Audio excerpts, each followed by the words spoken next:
limits on drag shows in that state for minors. And we want to bring in now on this fast-moving story ABC News Chief Justice Correspondent Pierre Thomas.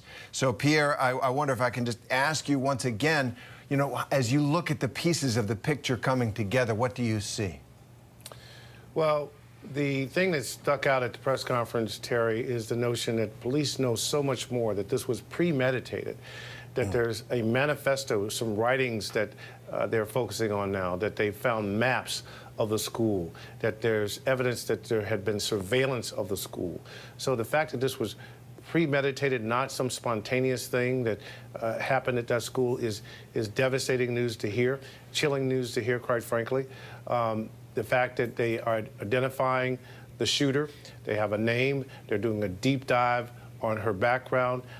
The chief noted, as you said, that she identifies as transgender.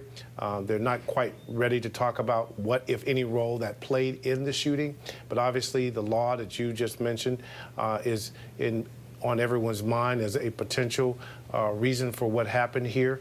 But clearly, this happening in the way that it unfolded with those children, the chief said 2 9-year-olds and an 8-year-old who was about to turn 9 dead, 3 members of the staff killed.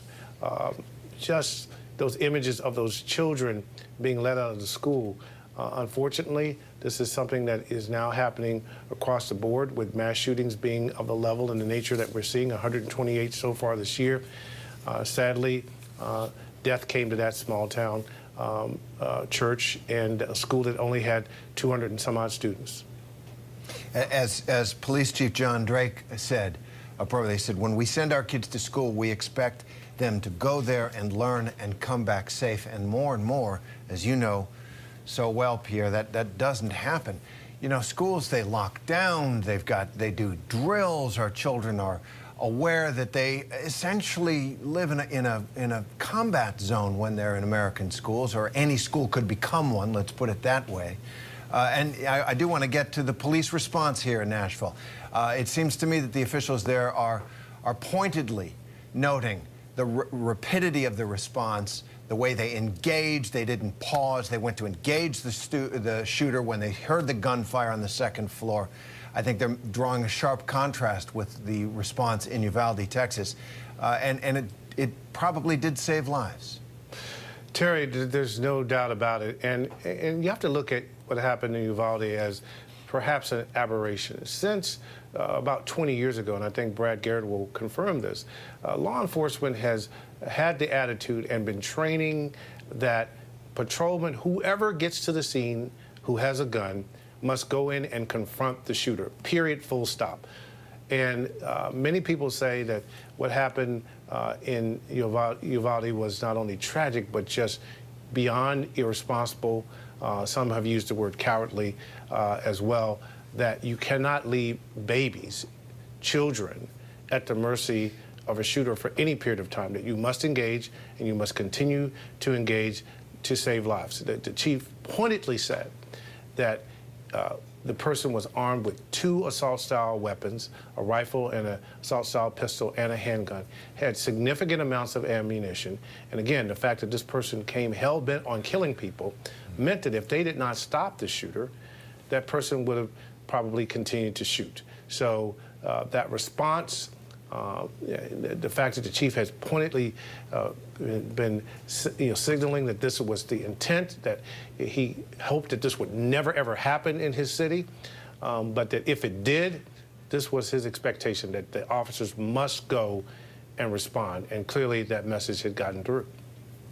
Let's bring in Elizabeth Newman, former official at the Department of Homeland Security and ABC News consultant on these stories and others. And Elizabeth, I want to note that Police Chief John Drake was asked, after he had identified the shooter, Aubrey Hale, 28 years old, a former student at the Covenant School. He says that she identified as transgender. He was asked if that had anything to do with the motive in this case. And he says, we're working on that. We don't have anything on that. And yet this is a very intense political discussion right now. Tennessee having passed this law that bans transgender medical care for minors. And aside from the politics of it, it seems like there are so many possible motives for this to occur in our country. Mental illness, now perhaps political violence. We've seen just rank hatred in the shootings of synagogues and racist shootings. Seems like everyone with a grievance heads to school to kill children. We know about most mass attackers is there's usually multiple threads of grievance. It's not just one thing. Usually there might have been something in the background that makes you cognitively open to ideologies that suggest that violence is the solution to your problems.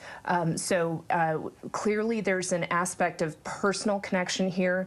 The individual went to that school at some point. We don't know if there was a motivation against one specific individual, if it was just the beliefs that that school holds. That school is a PCA school. It is a conservative, Orthodox, Christian approach to gender and to marriage. So we don't know if that is a part of the challenge here.